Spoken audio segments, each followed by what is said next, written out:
Ray, if you'd like to come up, and we're very privileged to have Ray Alphonso come from the Victorian AIDS Council, and she's going to talk to you about alcohol and drug use in LGBT communities. So, and I may have cut Robin off, but if we get a bit of time, we'll have some questions at the end. How does that sound? Is that all right, Ray? Yeah, that's Thank fine. you very much. Hi, everyone. That could have gone on for a lot longer. I think that's a really rich conversation. So hopefully me and my slides will be a worthwhile interjection. So I've come to talk to you about alcohol and drug use in LGBTI communities. Can I just get a bit of a show of hands who's familiar with VAC already and what we do? Okay, I'll give you a little bit of a brief. So VAC historically was primarily a gay men's HIV prevention and advocacy organisation, but in recent years we still definitely have that branch, but we've moved more into a service provision space as well. So now we're providing services through our counselling, alcohol and drug services program to the whole LGBTI community, and we've also been doing some really interesting and important work in the trans and gender diverse space. So I'll talk a little bit about that and my project work at the end. My colleague Jez was going to present this presentation, so a lot of it's drawn from his work in our Altered States project, but it does tie in with some of the project work that I've been doing, so I'll talk a bit about that later on. So what we know from both the national and international research is that just across the board, rates of alcohol and drug misuse tend to be a lot higher amongst the LGBTI community than their heteronormative cisgendered peers. Alcohol is the most frequently used drug. The highest rates of alcohol abuse in the queer community is amongst lesbians and bisexual identified women. Highest rates of tobacco use in the LGBTI community compared to the heterosexual community. Illicit drug use is, as you'll see from, I've got some nice graphs coming up, it's a lot higher than in the heterosexual population. And also higher rates of depression, anxiety and suicidality. And this is particularly true for trans and gender diverse individuals. The most prevalent substances seen in men who have sex with men, client presentations at VAC, are methamphetamine and alcohol misuse. So if you have a look at this graph, this illustrates the disparity between drug use amongst gay men compared to their heterosexual counterparts. And it's quite shockingly higher. If you have a look, particularly methamphetamine, cocaine, ketamine, GHB, cannabis, amyl and ecstasy. I think what's really interesting here is that there are very strong contraindicators between a lot of these drugs. So working in the GLBTI AOD space is inherently working with polysubstance use and working in a space where perhaps there's not yet been sufficient research, let alone the ways that that might actually tie into queer culture and the queer community and how and when AOD use happens. This is also another interesting thread tying in with the work that VAC does. This is HIV positive men compared to HIV negative men and methamphetamine use. So the positive men are the line above and the negative men are the line below. You can see that they follow a same general pattern. There's some interesting hallmarks there around the introduction of antiretrovirals. When the use kind of dropped and then went up again, when I guess retrovirals are fantastic and PrEP is fantastic, but it's maybe not everything. It's not an all-in-one solution. It's not take a pill and everything's going to be fine. And of course, the use among HIV-positive men is much, much higher. And this is alcohol and drug use, same gender-attracted women compared to heterosexual women. So again, this is significantly higher, particularly in the drugs that I mentioned before, like cannabis, alcohol and amphetamines. Am I going too quickly or is everybody good? Okay. Another area, this is a particular area of interest for me, and this is where there definitely needs to be more research. There's not enough, even on a national level, to really draw out themes in terms of mental health and alcohol and drug use in the trans and gender diverse community. But this is taken from the first Australian trans mental health study. The acronyms in this table. So AFAB is assigned female at birth.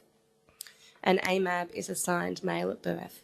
And these are relatively newish acronyms that are now being used quite consistently across the trans and gender diverse community. The reason being that they place, I guess, the onus on the fact that the individual was assigned a gender at birth that turned out not to be their true gender. So if you use these acronyms, it emphasises that that person always was who they were and they've simply been in a process of becoming. So you can see the percentage bar. The first one is the Australian population, then the entire trans sample, then the assigned female at birth non-binary, trans men, trans women, and assigned male at birth non-binary. And again, you can see the rates are consistently higher. So I guess looking at risk factors, drivers and vulnerabilities to problematic use, obviously there's not one single use as with anybody who has an alcohol or drug issue. This is a very complex, multi-layered situation with any client, but these are some of the threads that might be particularly prevalent when you're supporting a trans and gender diverse or LGBTI client. So issues around internalised homophobia and transphobia, coming out, projection from family, a lack of social connection, mental health issues, discrimination, minority stress and incremental trauma. So when I guess just the day-to-day microaggressions and incidents of discrimination that you might experience as a queer or trans individual just builds up over time. And there's been some really interesting studies done in the States that show that incremental trauma functions much in the same way as PTSD. It's not any different in terms of its symptoms, its duration, and its presenting signs. Yet day-to-day heterosexism, and also perhaps a certain normalisation within LGBTI social culture that can quite heavily, in some aspects, revolve around having a good time, partying and so on. I would also add to this list internalised stigma around HIV. If that's something that would be pertinent to that particular client, that's still huge. And something that's interesting actually is I've been having some conversations with some of my colleagues who've been working in HIV prevention since the 80s and are now working in our drug and alcohol program. And I think, again, perhaps based on a Western model of medicine and this real separation between now doctors deal with PrEP and they deal with HIV and they deal with the medical side of things, they deal with the C4 and the viral loading, and then the mental health AOD workers deal with the mental health and the AOD, as opposed to taking a holistic, whole body, whole person approach to treating HIV.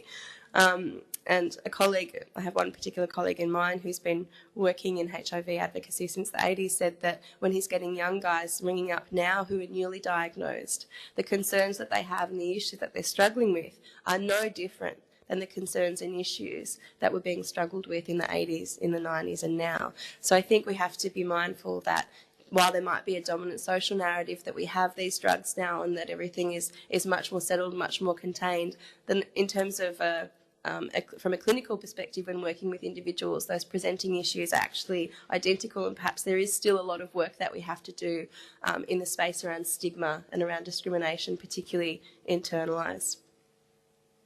Does anyone want to comment or say anything about that slide? Ask a question? No? Yeah, I can be a bit like a runaway train, so just dial me back if need be. But it would be good to have more time, I think, for questions. Yeah. Sorry? Yep. The last one was drawn from an Australian study, and the first two were drawn from an Australian study. They tend to be, so there's like a large UK study that's often quoted. There's, the States will do quite large studies. I've never seen a sample that was worldwide, but when you're getting ones from like the USA and the UK, Australia has been doing some more research in recent years, but the larger studies, the ones when you're getting thousands of participants, those tend to come from the US.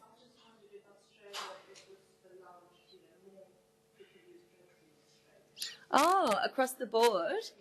I don't know. I'm not sure about that. But that last graph that I showed you, that study, I think that had like 1,500 participants. So it's, quite a large sample size for that particular study. Yeah. But I'm not sure how Australia tees up in terms of drug use compared to the rest of the world. Anybody? Does anybody have any? Yeah. It'd probably vary according to particular, I think, perhaps groups and subcultures and areas and so on. That would be interesting to find out. Yeah, I'll get back to you on that one. So this is one of VAC's, our latest website. This is a really, really good resource. It's touchbase.org.au. I encourage you to have a look if you haven't already, and have a poke around. It's really, really accessible. A lot of the content was collaborative and co-designed with consumers and with the community. It's a very, I guess, harm-in influence, very positive, accessible resource that takes into account a real need to address issues of stigma and shame as barriers to help-seeking behaviour. So the whole thing is quite colourful. It's very real. It's very accessible language. You can see this is the first page, I believe. So it's alcohol and drugs, mental health, and sexual health. And there's lots of information there on how these things weave in and interact with each other. There's toolkits.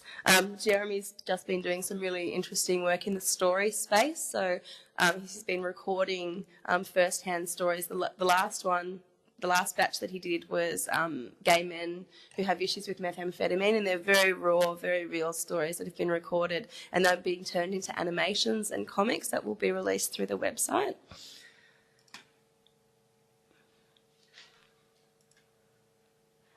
And this is something that sets TouchBase apart, is it actually has drug interactions between illicit substances, alcohol and hormones and so on, and also PrEP, so drugs that have a specific relation to the queer community that might be really difficult to find information on drug interactions elsewhere. And a lot of, say, GPs might not even be aware that that's an issue. So it's a really good thing if you are supporting this client group or individuals from this client group to kind of clue yourself in on this so that you can be a better advocate for your client, because there's very real primary health repercussions when there are medications and drugs interacting. So this is just a general inclusive practice tools. So I think this draws a lot on what the last presentation talked about in terms of embedding principles and guidelines into your existing organisational policy and procedures. And this is very person-centred change as well, but I think it's important to have that balance between, person-centred change and then actual operational change, because, I'm sure a lot of people in this room would be aware when you're very passionate about something, you tend to be the ambassador and the advocate within your organisation. And if you're not properly supported and if that's not embedded operationally, structurally, then that's A, not going to be sustainable after you go, and B, going to weigh on you heavily if you're the person carrying that for your workplace. So I think in terms of sustainability for individuals and for organisations, it's really important to get support to advocate for these things to be embedded. Things like demonstrating your service is LGBTI inclusive, posters, literature, magazines, I think badging and things on websites and so on, often social media presence as well. Often the first way people will hear about a service is through their online presence, and that can be a really good first port of call and a way of signalling that you're culturally safe.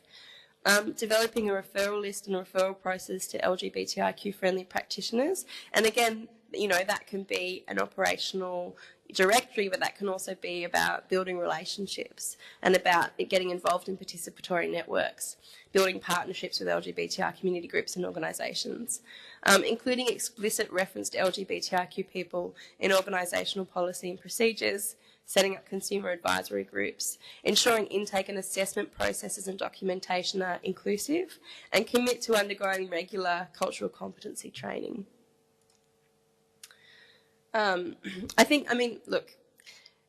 You guys can read these. I'm not going to read them out to you. I think it would probably be more useful to actually have a discussion about this, because I think that, the richness and so on can really be drawn out, and I'm aware that we're pressed for time. But maybe I'll leave that up while we have a bit of a discussion. But first, I'll talk about, how do I go back a slide? There we go. Yeah. The project that I've been doing that I'll just talk briefly about has actually grown out of my casework. So when I first started working at VAC, one of my first clients in the drug and alcohol program as a care recovery coordinator was a young trans woman who was on the wait list for a men's program. And through supporting her and kind of engaging with the systems and practices and policies that were moving around her, and also her support, her care support team that she brought with her, I really learned a lot about, because I just come from the youth sector, and I think the adult sector can be a little bit more brutal maybe, or a little bit harsher, maybe a little bit less optimism and a bit less resources across the board. So from that grew this project that I've been doing. So I just finished conducting a needs assessment where I interviewed managers, senior clinicians, frontline clinicians, and also consumers who were trans and gender diverse and had either accessed or tried to access a residential alcohol and drug service, consolidated those results into a report and did a literature review of the current available national and international literature on TGD consumers in bed-based settings. And I'm developing a resource and recommendations guide that will ideally support organisations to become more inclusive. So it'll be about 12 pages long and will be incorporated into a training package so that we can actually support organisations to develop policies that are explicitly inclusive of trans and gender diverse consumers. Because I think one issue that the industry has maybe like the gender sensitive care is a lack of clarity and a lack of support and a lack of policy, which leads to a lack of consistency and leads to workers feeling disempowered in supporting their clients, leads to advocates feeling disempowered, leads to consumers feeling confused and delaying accessing services or not accessing services because they're not sure how their particular needs and vulnerabilities will be supported.